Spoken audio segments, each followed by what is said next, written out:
Senhor esteja convosco.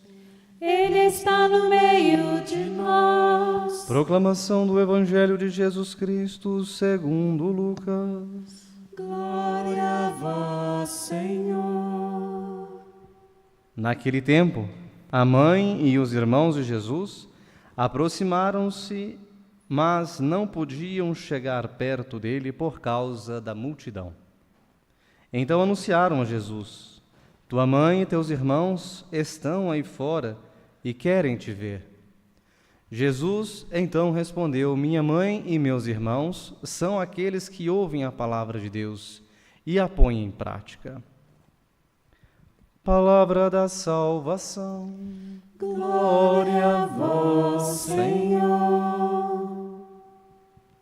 Meu querido irmão, minha querida irmã, esta liturgia no dia de hoje é um convite para o nosso cotidiano, para a nossa vida ordinária, sempre orientá-la rumo ao coração de Deus.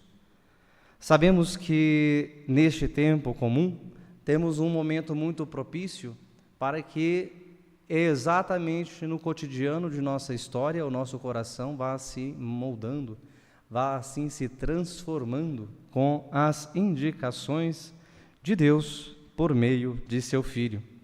Pela força do Espírito Santo, todos nós somos assim chamados a modelar cotidianamente o nosso coração à luz do coração de Deus. Queridos, queridas, hoje nós celebramos a memória de São Padre Pio, de Pietrelcina, pois este sacerdote foi aquele escolhido também para que Deus pudesse assim renovar os prodígios para uma nova geração. Recordamos de São Pio e recordamos também de São Francisco de Assis. São Pio, participante também da ordem fundada por São Francisco de Assis, é escolhido para renovar alguns prodígios de Deus ao longo da história, não por sua própria vontade, não por sua própria força, mas sobretudo por graça de Deus, que entregou para ele os dons também das chagas de seu Filho. A presença de Padre Pio na nossa história, no nosso tempo, ajuda-nos então a recordar desse grande mistério de redenção que aconteceu em Jesus Cristo e chama a atenção para o nosso tempo de hoje, de agora, não mais aquele tempo de Jesus, não mais o tempo de São Francisco de Assis, mas o nosso tempo de hoje. Fico muito impressionado com o tanto de pessoas que também carregam com generosidade e carinho a memória de Padre Pio, com o desejo de que, convertendo-se com fervor, como ele mesmo indicava, tem vontade de colocar sempre o seu horizonte espiritual à luz da paixão, morte e ressurreição de Jesus, traduzindo também para o seu tempo. Cada um de nós consegue traduzir esta palavra, este incentivo, quando assim olhamos para o que a própria história vai dizer. Na vida de Padre Pio nós temos a fundação de um grande hospital, onde ele também se localizava, sobretudo para os mais aflitos e os mais necessitados. São Padre Pio não deixou de manifestar também em obras de cuidado e de perseverança aquilo que o Senhor também imprimira no seu coração. E o que fez Padre Pio alcançar esse prodígio e alcançar também esta graça? Padre Pio, primeiramente, participou de uma grande alegria. Uma alegria de poder, assim também como esta liturgia no dia de hoje nos convida a meditar, reconstruiu o seu coração. Às vezes um consegue mais rápido, outro um pouco mais demorado, mas alcançam a reconstrução do seu coração e assim, por graça de Deus, recebem essa força de agir e de evangelizar de um modo muito preciso, como foi a história de Padre Pio.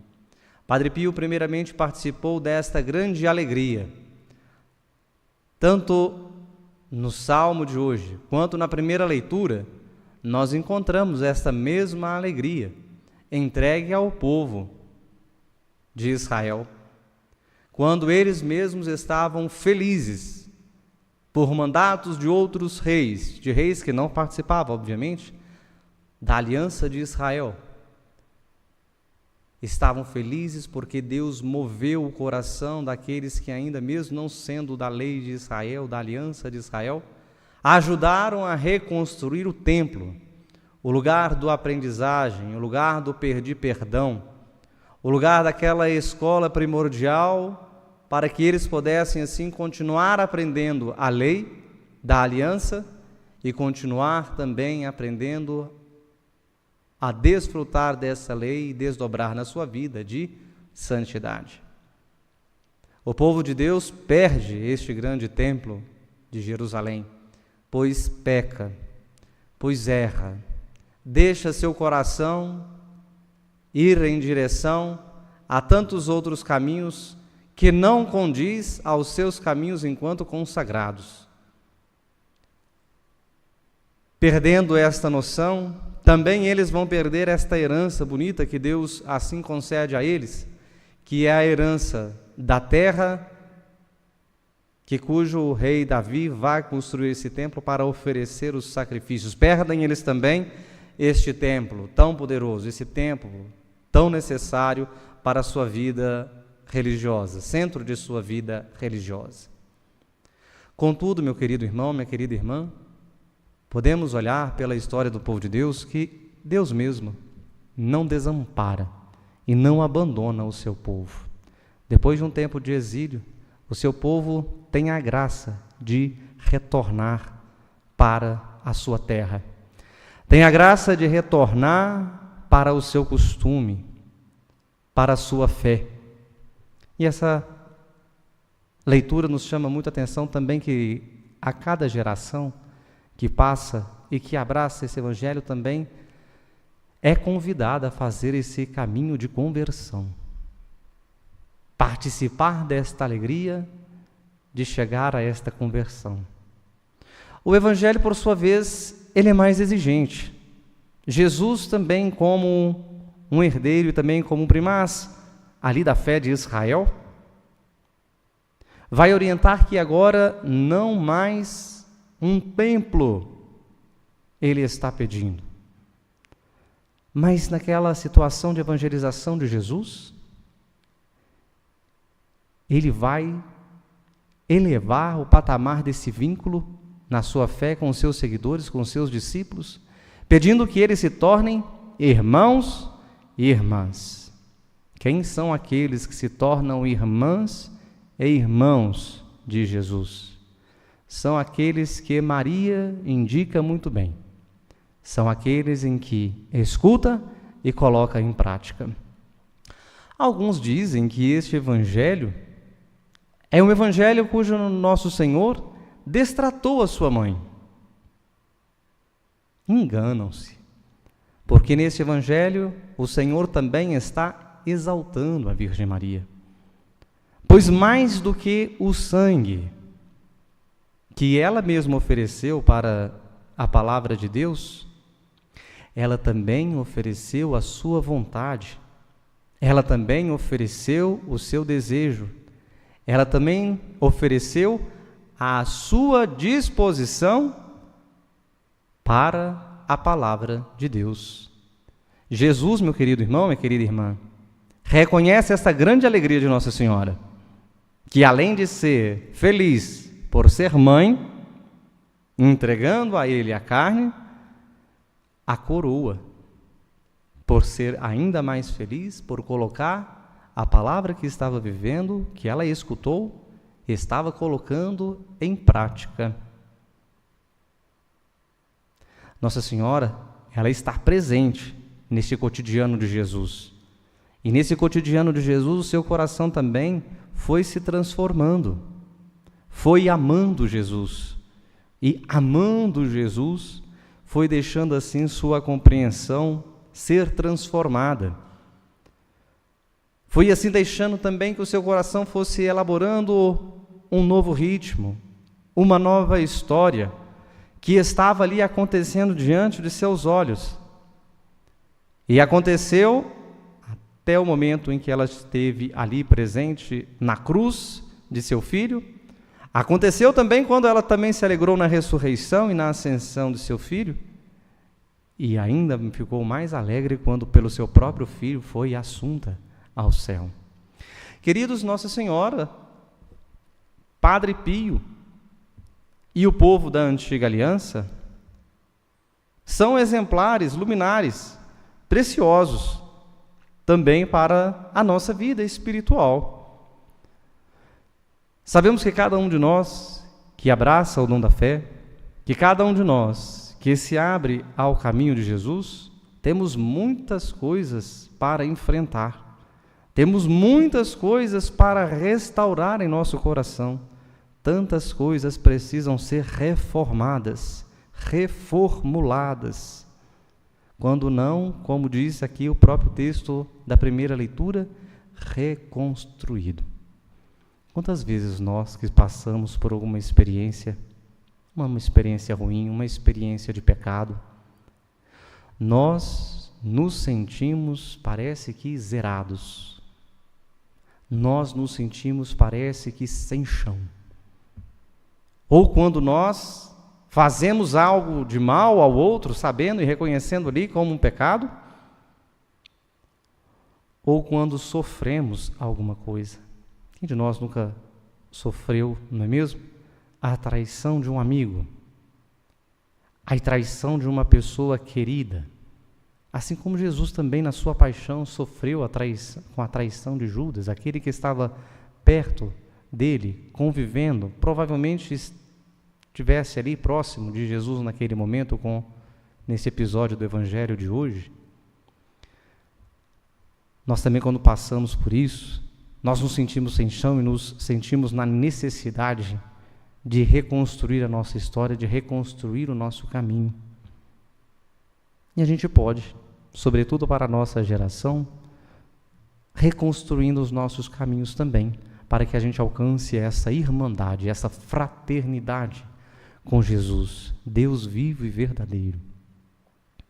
A primeira experiência, talvez, seja cultivar a nossa abertura a Deus. Nunca deixar, querido irmão, nunca deixar, querida irmã,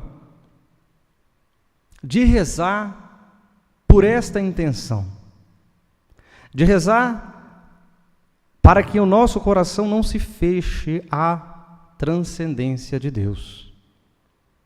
A transcendência de Deus que de toda a história da humanidade foi percebida, cultuada, celebrada de tantas formas.